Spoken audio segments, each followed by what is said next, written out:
sens, voyez-vous, la peur est tout de même la fille de Dieu. Racheter la nuit du vendredi saint.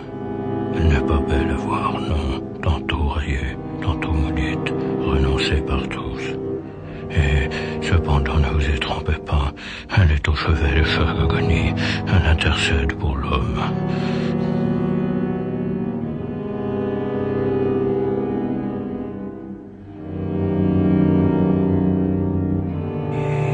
Et maintenant,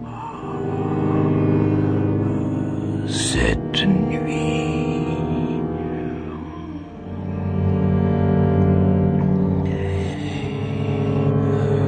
levé à la nuit, chaque nuit, faible lumière dans la chambre, doux mystère, nul de la fenêtre, non, presque nul,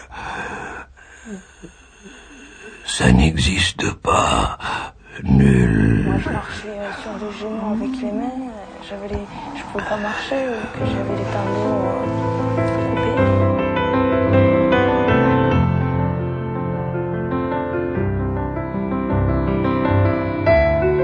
Toujours vierge, comme un négatif qu'il s'appelle plus fort que d'Adafuji. Toujours d'une seule pièce aussi, et qu'il suffit de souffler fort dessus pour l'attendre, quel qu'elle soit le nom du souffleur, Hitchcock, Langlois, Vigo. Oui, enchaînons. Montage attractif des idées, sans point de suspension.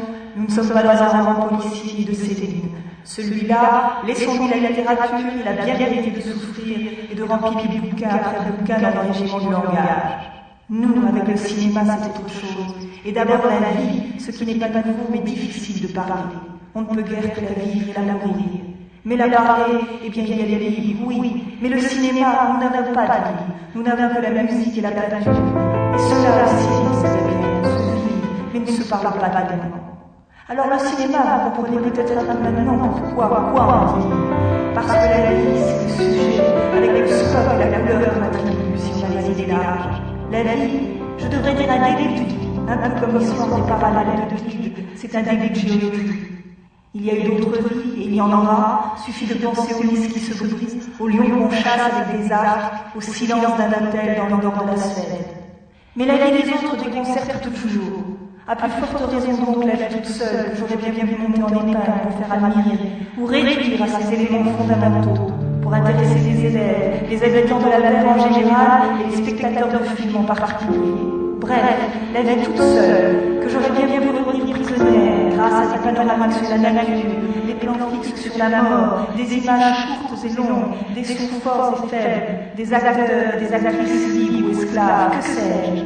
Mais la vie se débat pire que le poisson de la nuque, nous file dans les doigts, comme le souvenir de Monica Vitti dans le désert rouge de la banlieue de Milan. Tout s'éclipse. Et là, j'en profite pour dire que, comme par hasard, le seul grand problème du cinéma me semble être où et pourquoi commencer un plan et où et pourquoi le finir.